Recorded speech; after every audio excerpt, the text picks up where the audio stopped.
Welcome back to Muse. I'm Carol Massar. Nikola Tesla is one of the world's most important inventors. He faded into obscurity, but now he's been brought back to life in a new opera, Violet Fire. At the Brooklyn Academy of Music, director Terry O'Reilly does a run-through. Tesla was responsible for alternating current, wireless communication. He harnessed the powers of the universe in a way of great energy but also humility. He didn't try to bend it to his will. He simply wanted to allow nature, in a sense, to reveal itself. It was like he was a poet of electromagnetism. I was just blown away by his passion and the magnitude of his vision that I thought, oh my God, this has to be an opera.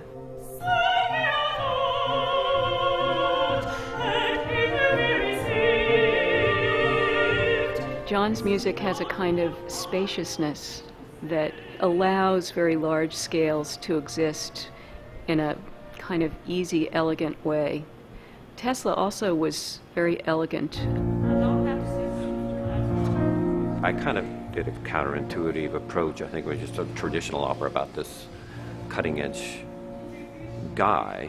I went with what I knew, and I immediately remembered as a kid watching these Flash Gordon serials and took a sample of that. And then I used kind of a little Morse code reference thing in the flute sometimes.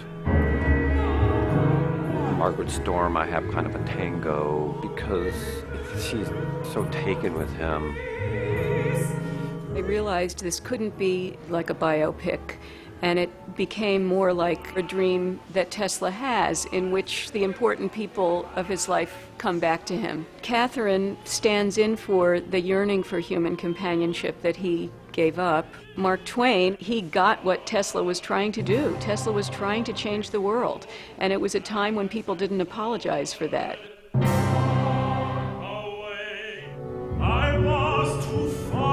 Tesla, late in his life, when he was not getting to do the work that he wanted to do, he would go to the park and feed pigeons, and he became attached to this one white pigeon. And one night she flew to the window of his hotel room, and he said that he knew she had come to him to die. And they locked eyes, and he said that a light came from her eyes that filled the room that was more powerful than any light he had ever made in his laboratory.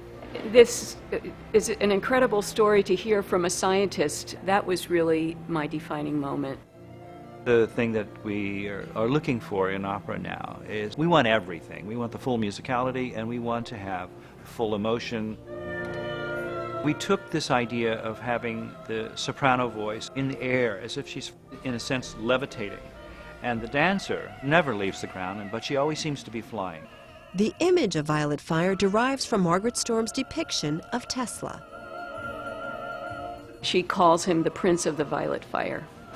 And it seemed to make sense going towards the top end of the visible spectrum, just as Tesla was always moving toward the top end. He was always trying to go higher and higher. UNESCO, as well as Croatia and Serbia, proclaimed 2006 the year of Nikola Tesla. That's it for this edition of Muse. Thanks for joining us here at the Rubin Museum of Art. Next time, actor Ed Harris. I'm Carol Massar. See you next weekend on Muse.